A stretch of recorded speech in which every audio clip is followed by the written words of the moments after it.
తెలుగు సబ్జెక్టుల్లోని కాలాల గురించి వాటి మీద బిట్స్ కూడా ఇస్తానండి. అయితే ముందు కాలాలు ఎన్నో తెలుసుకుందామండి. కాలములు ప్రధానంగా 3 రకాలు. 1 వర్తమాన కాలము, 2 భూతకాలము, 3 భవిష్యత్ కాలము. వర్తమాన కాలము అంటే ఏమిటి?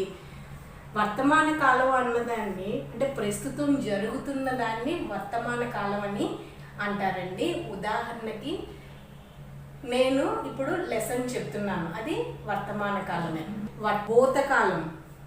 భూతకాలం అంటే జరిగిపోయిన కాలాన్ని భూతకాలం అని అంటారు. అంటే నేను లెసన్ చెప్పేసాను అంటే గతించిన కాలాన్నే భూతకాలం అని అంటారు. భవిష్యత్తు కాలం అన్నది జరగబోయే వాటిని తెలిపేది భవిష్యత్తు కాలం. అంటే నేను లెసన్ చెప్తాను, నేను బయటికి వెళ్తాను.